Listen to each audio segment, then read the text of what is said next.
یہ دنیا ہمیشہ کی نہیں ہے.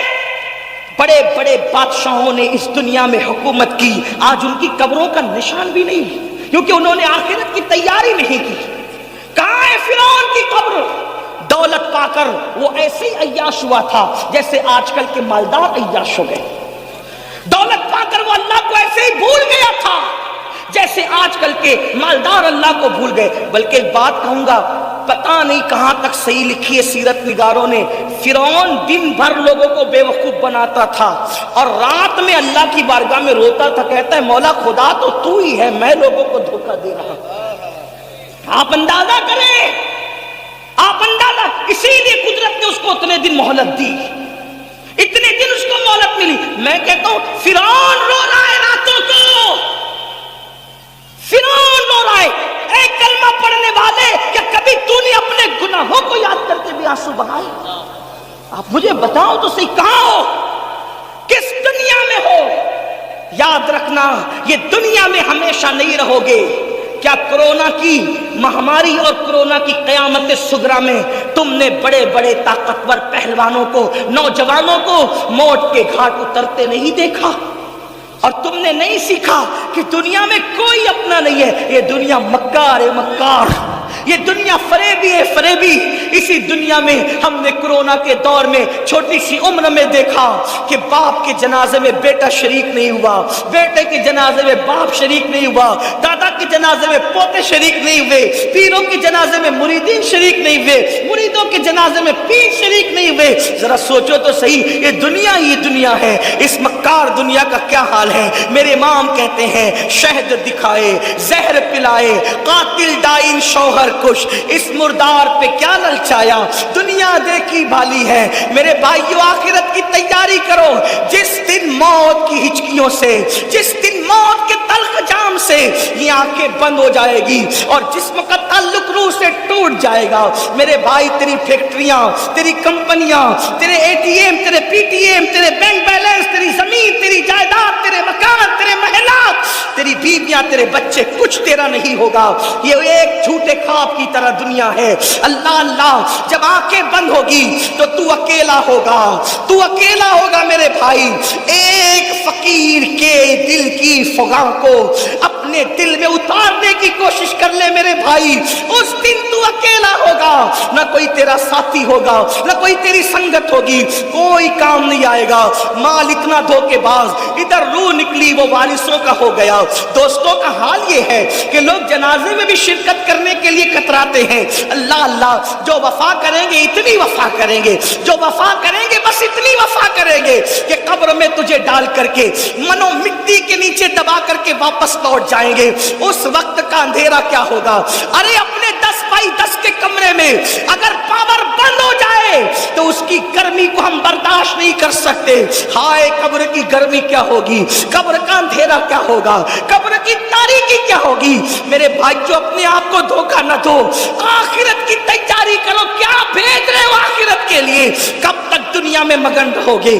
کب تک دنیا میں مست رہو گے؟ کب تک گناہ کرتے رہو گے؟ خدا کے غضب کو چیلنج مت کرو. صدیق اکبر جیسی شخصیت، حضرت صدیق اکبر، ابو بکر صدیق، صبح کے وقت آپ رستے سے گزر رہے ہیں، صبح کے وقت رستے سے گزر رہے ہیں. تھوڑی دیر بیٹھ کے سن لیں، تھوڑی دیر بیٹھ کے، تھوڑی دیر سن لیں. میں نظر لینے سے کسی گھمنڈ کی وجہ سے انکار نہیں کر رہا ہوں. ہمارے آقا کا فرمان ہے کوئی ہدیہ دے تو لو، جو انکار کرے گا ایک دن اس پر ایسا آئے گا کہ مانگے گا بھی تو لوگ نہیں دیں گے. میں انکار نہیں کر رہا ہوں، لیکن اتنا ضرور کہہ رہا ہوں آپ کا سب سے بڑا نذرانہ میرے لیے یہ ہے کہ جو بات میں کر رہا ہوں آپ اس کو غور سے سن لو، اس نیت کے ساتھ کہ عمل کرو گے. اس سے بڑا کوئی نذرانہ میرے لیے آپ کی طرف سے نہیں ہے. یہ جو ہے وہ یہ بھی ختم ہونے والا، یہ بھی دوسروں کے لیے ہے. یہ جو تم سن کے عمل کرو گے، اور میں کہہ رہا ہوں اگر یہ اللہ کو پسند آ گیا تو یہی آخرت میں نجات کا سبب ہے. توجہ کرو، دھیان دو، دھیان دو.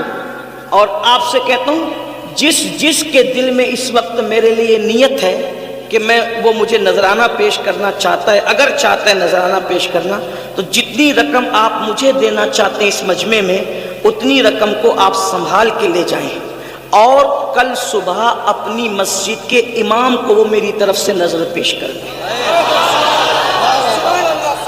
ٹھیک ہے؟ اب کوئی ادھر نہیں آئے گا، صرف لوگ غور سے سنیں گے، بولو کرو گے کہ نہیں کرو گے؟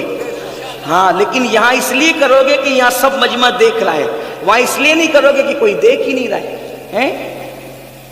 درود شریف ایک بار بلند آواز سے پڑھیں، سب اپنی جگہ بیٹھ کر کے گفتگو سنیں، اور اب ایک بار درود شریف پڑھیں، رب صلی وسلم دائما ابدا علی حبیبک خیر الخلق کلہم۔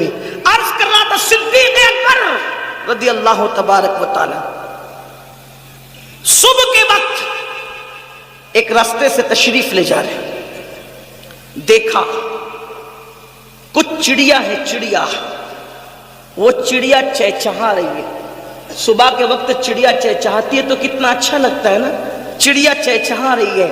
اور صدیق اکبر ان چڑیوں کو چہچہاتا دیکھ کر رونے لگے، آپ کی آنکھوں میں آنسو آ گئے، چڑیوں کی چہک کو دیکھ کر رونے لگے۔ کسی نے کہا امیر المومنین کیوں رو رہے ہیں؟ تو فرماتے ہیں چڑیا کتنی خوش نصیب ہے، یہ چڑیا کتنی خوش نصیب ہے۔ ابو بکر اس لیے رو رہا ہوں، کہا حضور آپ سے بڑھ کر کون خوش نصیب ہو سکتا ہے، آپ چڑیا کو خوش نصیب کہہ رہے ہیں؟ تو اب فکر سنو، صدیق اکبر کہتے ہیں قیامت کے دن یہ چڑیا مٹی ہو جائے گی، اللہ اس سے حساب نہیں لے گا، لیکن اللہ ابو بکر سے حساب لے گا۔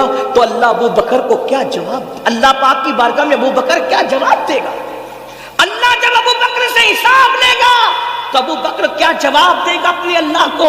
یہ سوچ کر کے رو رہا ہوں۔ مجھے بتاؤ، جس کی تقدیر میں رسول اللہ کی زیارت لکھی ہوئی ہو، وہ صدیق اکبر قیامت کے دن کیا جواب دیں گے اللہ کو؟ اس تصور سے رو رہے ہیں۔ آپ مجھے بتائیں، رنگا دیکھنے والا کہاں لگا رہا ہے کہ میں جنت میں نہ جاؤں گا تو کون جنت میں جائے گا؟ جنت تو میرے باپ کی ہے۔ سوچو، اس کا مطلب اللہ کے دین سے دور ہوئے کہ نہیں ہوئے، اور کس قدر اپنا نقصان کر رہے ہو۔ یہ صدیق اکبر کی فکر آخرت ہے۔ اور فاروق اعظم کی بات، اللہ اکبر، سیدنا عمر ابن خطاب کا حال تو یہ تھا کہ اتنا روتے تھے اللہ کے خوف سے کہ رونے کی وجہ سے چہرے پر آنسوؤں کا نشان پڑ گیا تھا۔ اور سیدنا فاروق اعظم اپنے بستر کے نیچے ایک چابک رکھا کرتے تھے، جب شام کو گھر آتے تھے تو اپنے پیر پر خود ہی چابک مار کے کہتے تھے، چابک مار کر کہتے تھے کہ آج تو نے کیا نیکی کی وہ بتا، اور اللہ کو ناراض کرنے والا کون سا کام کیا وہ بتا۔ جب سیدنا فاروق اعظم کو غسل دیا جانے لگا تو فاروق اعظم کے پیروں پر چابک کے نشان تھے۔ لوگوں نے کہا امیر المومنین کے پیروں پر یہ چابک کے نشان کیسے ہیں؟ تو ان کے شہزادوں نے کہا تمہیں نہیں پتا، جب امیر المومنین رات کو گھر آتے تھے تو اپنے پیروں پہ چابک مار کے کہتے تھے بتا اے پیر آج اللہ کی فرما برداری میں کتنا چلا اور اللہ کی نافرمانی میں کتنا چلا۔ آؤ، بڑے بڑی باتیں کر رہے ہو، جمعہ کی 2 رکعت کے سوا اور کیا ہے؟ اور بڑی بڑی باتیں اتنی، کلمے کا ترجمہ تک ہمیں یاد نہیں، کلمہ صحیح طور پہ پڑھ نہیں پاتے، درود ابراہیم تک آج تک یاد نہیں کیا میرے بھائیوں۔ اور گھمنڈ کتنا ہے، ہم جنت میں جائیں گے، انا للہ و انا الیہ راجعون، یقیناً اللہ جسے چاہے ڈال دے جنت میں، لیکن میرے بھائیوں ہم تو جہنم کی راہ پر ہی چل رہے ہیں۔ اللہ اللہ، میرے آقا علیہ السلام کے دیوانوں، فاروق اعظم کی زندگی کا اینڈ بتاؤں، آپ کیا ہم کیا، ہم نے آج دین کو کھیل بنا لیا، دین کو تماشا بنا لیا، دین کو اللہ اکبر اور دین کی باتوں کو کھانے کمانے کا ذریعہ بنا لیا۔ جس وقت فاروق اعظم کی شہادت ہو رہی تھی، پہلے آپ کو بتاؤں، جو جانتا ہے وہ جانتا ہے، جو نہیں جانتا وہ سن لے فاروق اعظم کون ہے۔ وہ فاروق اعظم جس کا ذکر توریت میں ہے، جس کا ذکر انجیل میں ہے، جس کا ذکر زبور میں ہے، جس کا ذکر قرآن مقدس میں ہے، وہ فاروق اعظم جس کے لیے رسول اللہ فرماتے ہیں میرے بعد کوئی نبی ہوتا تو عمر ابن خطاب ہوتے، لا نبی بعدی مگر میرے بعد کوئی نبی نہیں ہے۔ وہ عمر ابن خطاب جس کو دیکھ کے شیطان اپنا رستہ بدل دے، وہ عمر ابن خطاب فرمایا جب تک فاروق اعظم امت میں موجود رہیں گے یہ امت فرقوں میں نہیں بٹے گی، اسی لیے فاروق اعظم جب تک اس امت میں رہے, امت میں فرقے نہیں ہوئے. فاروق اعظم کے بعد امت فرقوں میں بٹی ہے. یہ عمر ابن خطاب کی شان ہے. اللہ اکبر, یہ شان ہے فاروق اعظم رضی اللہ تبارک و تعالیٰ عنہ کی. لیکن اللہ جب شہید ہو رہے ہیں, شہادت کا وقت ہے, شہادت کے وقت میں فاروق اعظم کے پاس لوگ کھڑے ہیں اور کہتے ہیں امیر المومنین اللہ آپ کو لمبی عمر دے. فرمایا چپ رہو, اب لمبی عمر کی دعا نہ کرو, اس لیے کہ عمر کو اتنا ستایا گیا ہے. اب عمر چاہتا ہے اس فانی دنیا سے اپنے رفیقوں کی طرف, اپنے دوستوں کی طرف, میرے یاروں کی طرف, رسول اللہ ابو بکر کی طرف جانا چاہتا ہوں. اب میرے لیے دعا نہ کرو, میں جانے کی تیاری میں ہوں. پھر آپ نے اپنے بیٹوں سے کہا آخرت کی فکر دیکھو میرے بھائیوں, آخرت کیا ہے انہوں نے سمجھا, ہم نہیں سمجھ پا رہے ہیں. ہم دنیا میں ڈوب چکے ہیں, دنیا دار ہو چکے ہیں. دنیا دنیا دنیا, میرا مال, میری دکان, میرا مکان, میری بیوی, میرے بچے, اسی سب میرے میں, اور یہ کچھ بھی اپنا نہیں ہے. جو تو نے کھا کے ہضم کیا وہ تیرا, جو پہن کے پھاڑ دیا وہ تیرا, اور جو آخرت کے لیے بھیج دیا وہ تیرا. چوتھا کچھ تیرا نہیں ہے. یہ غوث پاک کا فرمان ہے. غوث پاک فرماتے تین چیزیں انسان کی ہے, کھا کے ہضم کیا وہ, پہن کے پھاڑ دیا